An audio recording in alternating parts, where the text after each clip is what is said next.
Bonsoir, bonjour, salut.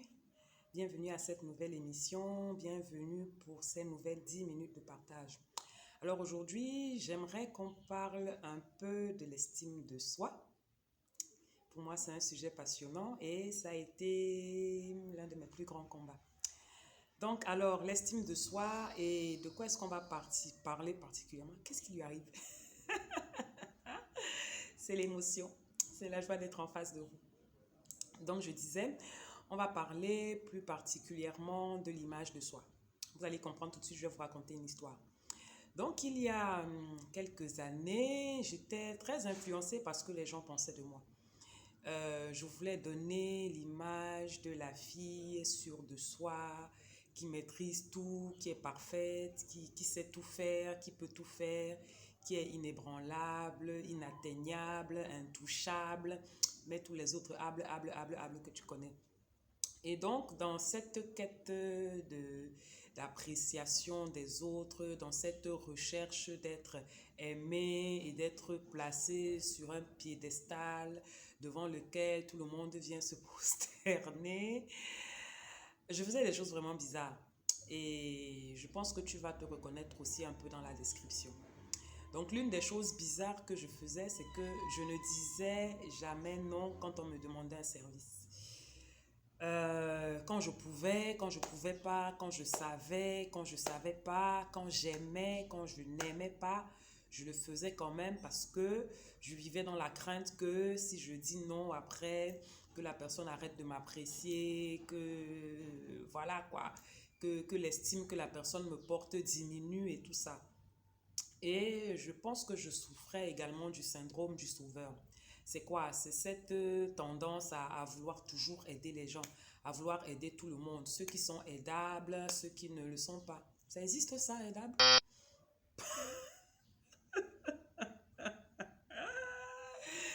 Miséricorde. Bon, écoutez, si ça n'existe pas maintenant, ça existe. Donc, ceux qui peuvent être aidés, ceux qui doivent être aidés, bref, aucun discernement. Euh, je réfléchissais pas vraiment. Mon intention était de me faire aimer et de me faire apprécier de tout le monde. Ça faisait que même dans les conversations, surtout quand quelqu'un m'impressionnait, quand j'admirais une personne dans les conversations, quand les personnes me disaient, n'est-ce pas Péricia?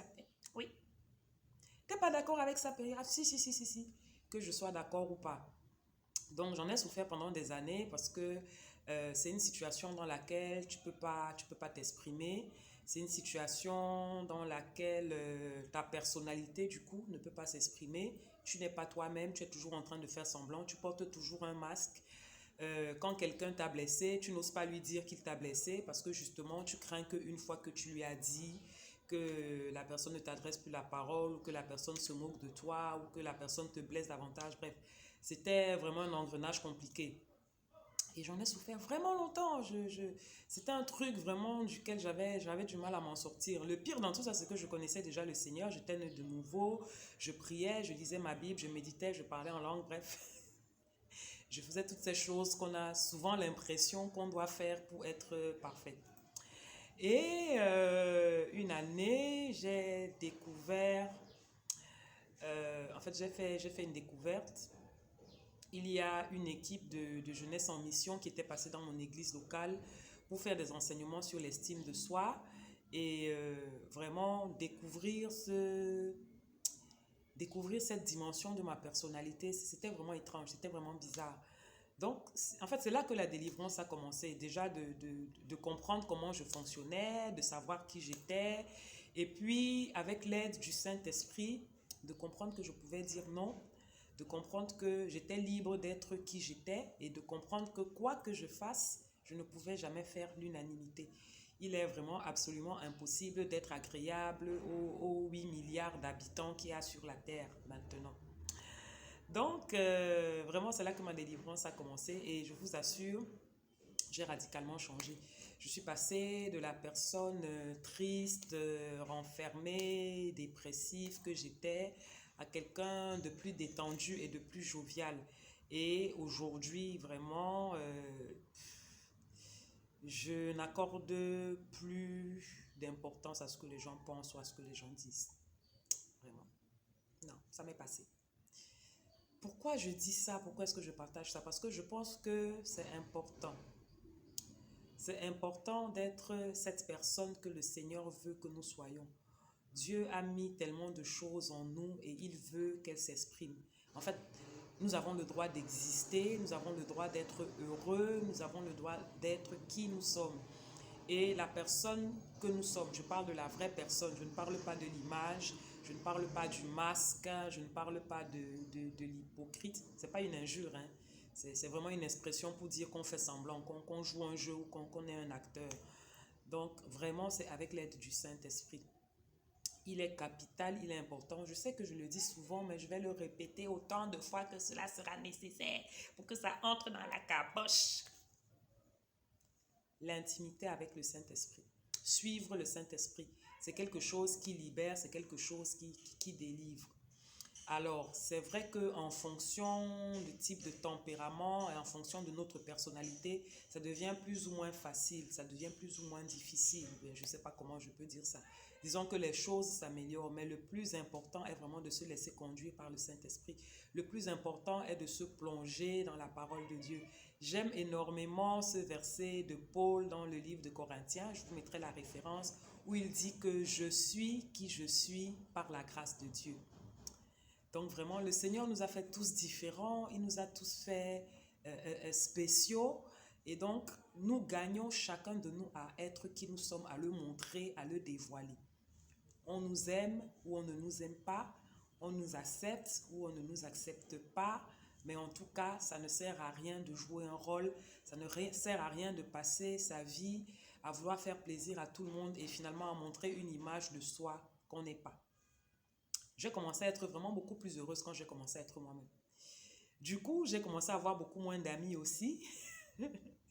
Parce que j'étais entourée de beaucoup de gens qui profitaient de ma faiblesse. Je ne vais pas appeler ça de la gentillesse, ce n'était pas du tout de la gentillesse, parce qu'ils étaient intéressés, qui ont commencé à profiter, je me suis débarrassée de beaucoup de gens qui profitaient de cette faiblesse-là. Et aujourd'hui, je sais que les personnes qui m'entourent, ce sont de vrais amis. Ce sont des gens qui m'ont accepté avec mes qualités et avec mes défauts. Et du coup, moi aussi, j'accepte les autres avec leurs forces et avec leurs faiblesses. J'apprends à dealer avec leurs faiblesses et j'apprends à m'appuyer sur leurs forces pour également devenir plus forte. Donc voilà, je voulais juste par ce petit témoignage encourager quelqu'un qui se dit timide, quelqu'un qui se sent écrasé, quelqu'un qui se sent enfermé, quelqu'un qui se sent limité. Tu as la possibilité, tu as la liberté. Je veux dire, tu as même l'obligation d'être toi-même. C'est ce que le Seigneur attend de toi. Quand la Bible parle de la manifestation des fils, ce n'est pas seulement par rapport à la nature, ce n'est pas seulement par rapport au monde, ce n'est pas seulement par rapport à la création. Je veux dire, ce n'est pas seulement le côté puissance, délivrance, power et tout ça, mais il y a beaucoup de gens qui seront bénis en te fréquentant, en fréquentant le vrai toi, en fréquentant toi, en fréquentant le toi un peu foufou, un peu délirant, en fréquentant le toi, en fait, en te connaissant toi. Et puis, toi-même, tu savais que c'est comme ça que ça allait finir, non? Tu sais que ça finit toujours comme ça.